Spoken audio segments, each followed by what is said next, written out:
qui ne savent pas tout de Victor Hugo continuent à imaginer qu'il n'a pas pu dire ça. Bienvenue sur Icônes au silence, l'endroit où nous levons le voile sur les mystères enfouis derrière la gloire des légendes françaises. Aujourd'hui, nous n'allons pas seulement raconter l'histoire d'un chanteur, nous allons toucher du doigt une plaie qui ne s'est jamais refermée. Imaginez un homme au crépuscule de sa vie vivant en exil volontaire sous le ciel de Toscane. Sa chevelure est devenue blanche, flottant comme la crinière d'un vieux lion fatigué, et ses yeux, bien que toujours brûlants de révolte, portent le poids d'une tristesse insondable. Cet homme est Léo Ferré, l'un des trois piliers sacrés de la chanson française, le poète qui a fait vibrer des millions d'âmes avec ses mots tranchants. Pourtant, alors que le monde entier le célèbre comme un génie musical, peu de gens savent que derrière ce visage légendaire se cachait un cœur en ruine. Léo Ferré n'a pas quitté ce monde dans la sérénité. Il est parti en emportant avec lui une liste noire, une liste précise de 3 noms, 3 entités qu'il avait juré jusqu'à son dernier souffle de ne jamais pardonner. Comment est-il possible que l'homme qui a écrit avec le temps cet hymne universel à l'oubli et au pardon soit resté lui-même prisonnier d'une rancune éternelle? La réponse ne se trouve pas sous les projecteurs des salles de concert parisiennes, mais dans un drame intime, violent et silencieux, survenu loin des regards, derrière les murs d'une forteresse isolée.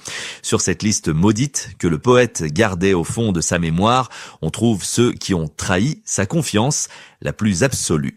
Il y a un système impitoyable qui a tenté de faire de lui un produit docile.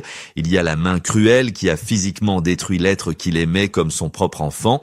Mais le plus tragique, c'est que l'un des noms sur cette liste appartient à une personne qui partageait son lit, quelqu'un qu'il avait aimé passionnément.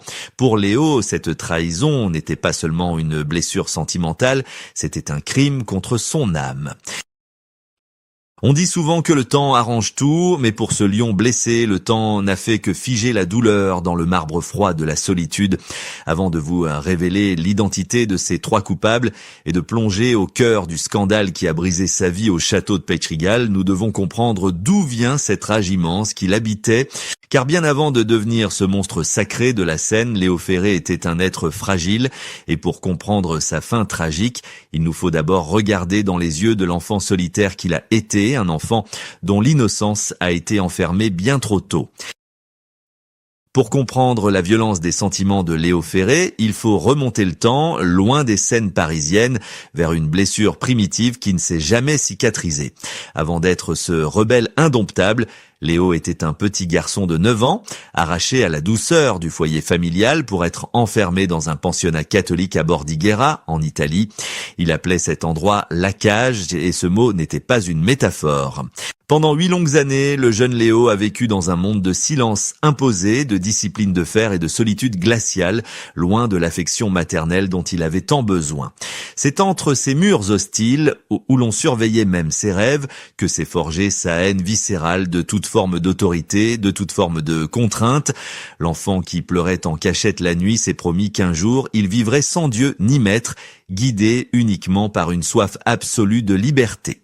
Cette solitude forcée a planté dans son cœur une méfiance profonde envers les humains, une méfiance qui le pousserait plus tard à chercher du réconfort auprès de compagnons bien plus fidèles que les hommes.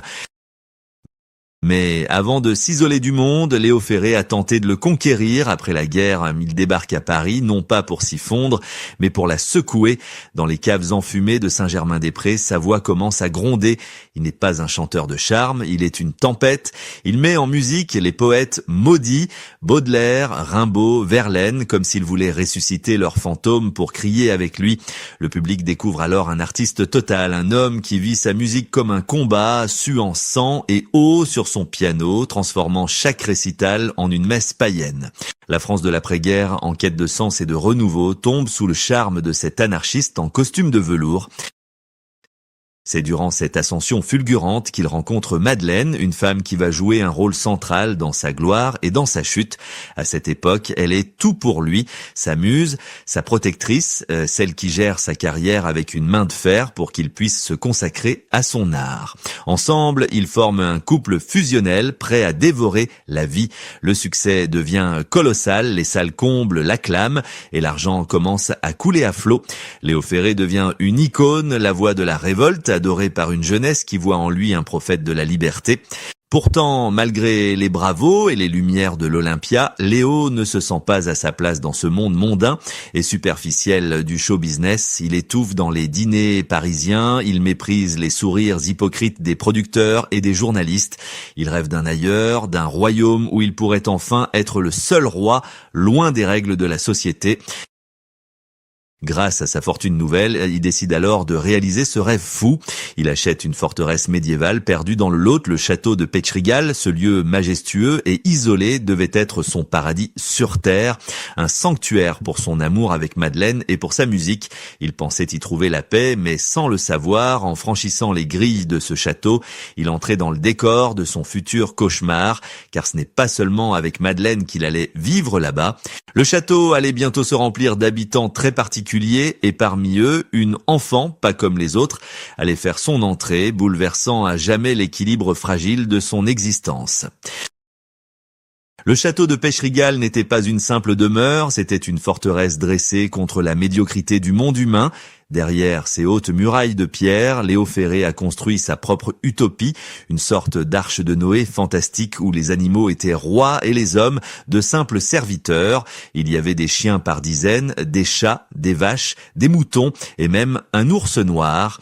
Mais au centre de cet univers grouillant de vie, il y avait une reine, une présence qui allait capturer le cœur du poète bien plus violemment que n'importe quelle femme.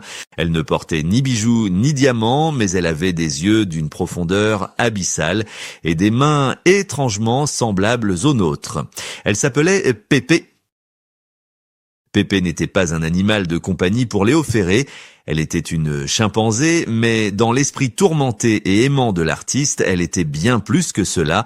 Elle était sa fille, sa confidente, son double sauvage. L'histoire de leur relation dépasse l'entendement. Pépé ne vivait pas dans une cage au fond du jardin, elle vivait avec eux dans l'intimité du couple. Elle avait sa propre chambre, ses jouets et portait des vêtements d'enfant que Madeleine lui enfilait avec soin. On raconte qu'elle mangeait à table avec une fourchette, buvait dans un verre et, le soir venu, se glissait dans le grand lit conjugal pour dormir entre Léo et sa femme comme un enfant apeuré cherchant la chaleur de ses parents. Pour Léo, Pépé incarnait l'innocence absolue, celle qui ne ment jamais, celle qui ne trahit pas, contrairement aux humains du show business qu'il méprisait tant.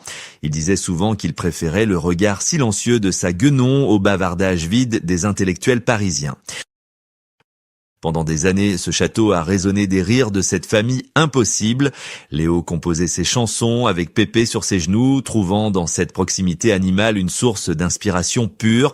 C'était un bonheur étrange, presque délirant, un monde en vase clos où l'amour se mesurait à l'aune de la dévotion totale.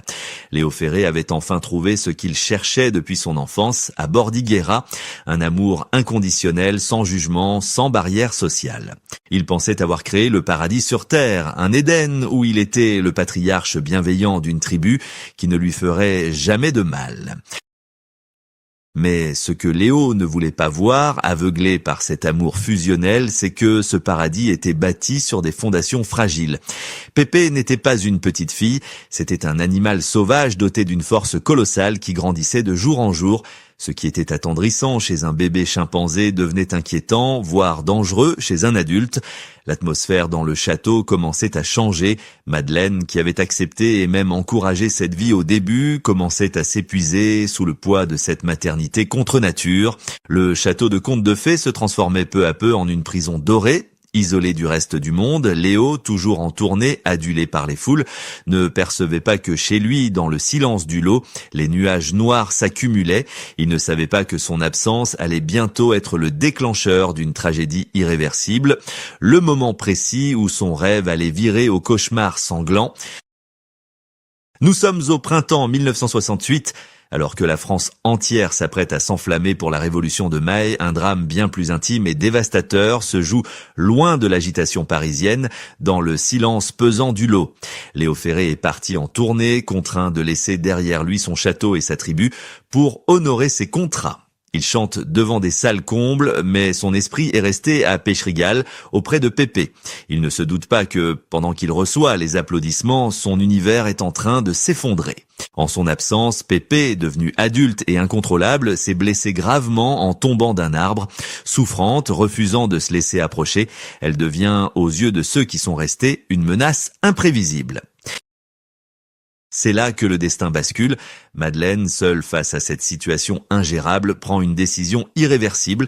Au lieu d'attendre le retour de Léo, au lieu de chercher une aide vétérinaire, elle fait appel à un voisin, un chasseur. Ce qui s'est passé ensuite hante encore la mémoire des fans de Ferré comme un film noir. Un coup de feu a déchiré le silence de la campagne, puis un autre. Ce jour-là, ce n'est pas seulement Pépé qui est tombé. D'autres animaux du château, jugés trop encombrants ou dangereux, ont subi le même sort tragique. Le château de Contes de Fées a été nettoyé, vidé de son âme sauvage en quelques heures seulement. Lorsque Léo Ferré rentre enfin chez lui, le cœur léger à l'idée de retrouver sa fille, il est accueilli par un silence de mort. Il cherche Pépé, il l'appelle, mais personne ne vient se jeter dans ses bras. Quand il découvre la vérité, quand il comprend que pendant son absence, on a abattu celle qu'il aimait plus que tout, quelque chose se brise définitivement en lui. Il ne pleure pas, il hurle de douleur intérieure. Pour lui, ce n'est pas un accident, ni une mesure de sécurité, c'est un assassinat. C'est une trahison impardonnable commise par la femme qui partageait sa vie. Il se sent poignardé dans le dos, victime d'un complot ourdi par la médiocrité humaine contre sa poésie vivante. Léo refuse d'entendre les justifications. Pour lui, Madeleine n'est plus sa femme, elle est devenue le bourreau de son innocence. Le chasseur n'est pas un voisin serviable, mais l'exécuteur des basses œuvres d'une société qui ne supporte pas la différence. Ce drame marque une rupture totale. Léo Ferré ne sera plus jamais le même homme. La joie de vivre a quitté ses yeux pour laisser place à une froideur terrifiante. Il quitte le château maudit, laissant tout derrière lui. Mais il emporte avec lui une rage qui ne demandait qu'à exploser. Il allait transformer ce deuil impossible en une arme, et de cette tragédie allait naître l'une des plus belles chansons du répertoire français, une chanson qui n'est pas une lettre d'adieu, mais une malédiction déguisée en mélodie. De cette douleur abyssale, Léo Ferré a tiré une vengeance sublime, une arme tranchante déguisée en chef-d'œuvre. Il s'est assis à son piano et en quelques minutes, il a composé avec le temps. Le monde entier a reçu cette chanson comme une ballade mélancolique sur la fuite des jours, mais la vérité est bien plus cruelle. C'était une lettre de rupture glaciale, une façon pour Léo de dire à Madeleine et au monde que l'amour était mort, assassiné par la trahison. Chaque vers de cette chanson est un coup de poignard destiné à effacer le souvenir de celle qui avait permis le massacre de Pépé.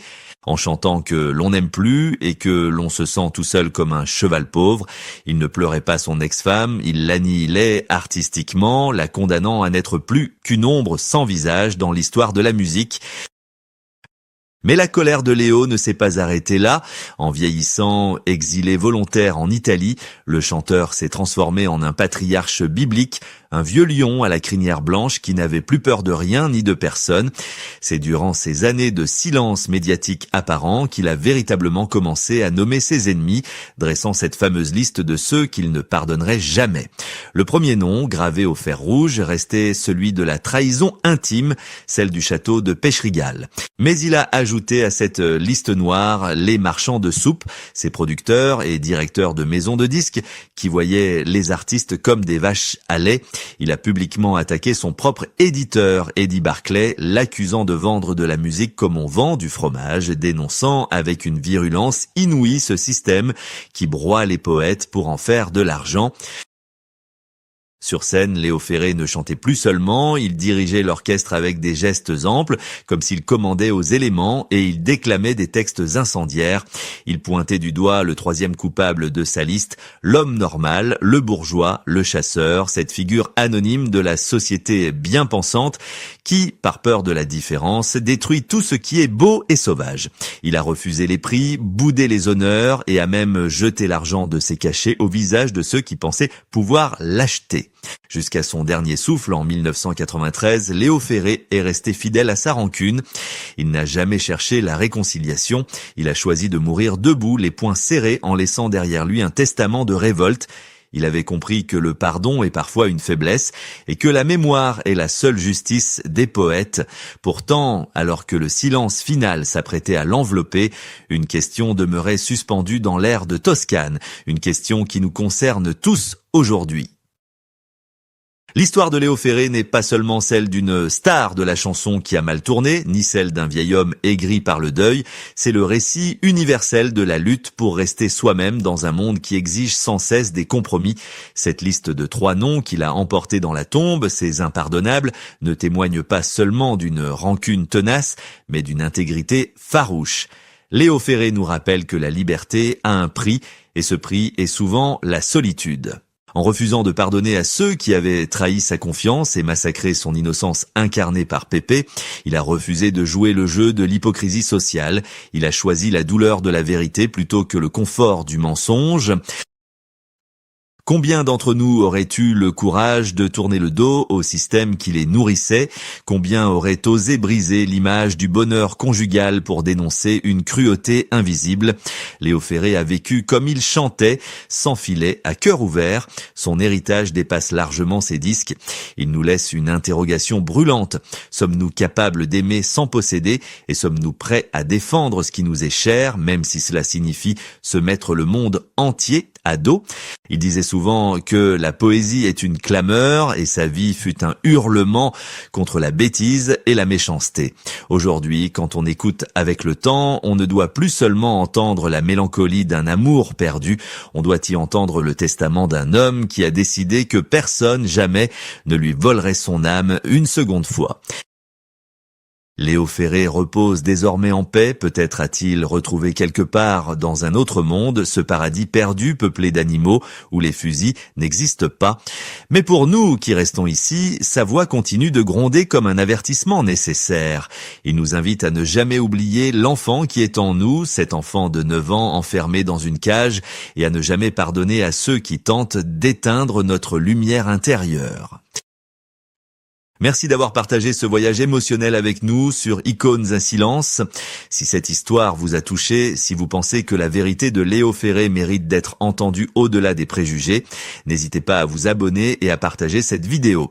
Dites-nous dans les commentaires, selon vous, Léo Ferré a-t-il eu raison de ne jamais pardonner? Ou le pardon est-il la seule voie vers la paix? Nous avons hâte de lire vos pensées. À très bientôt pour une nouvelle histoire, là où les légendes brisent enfin le silence.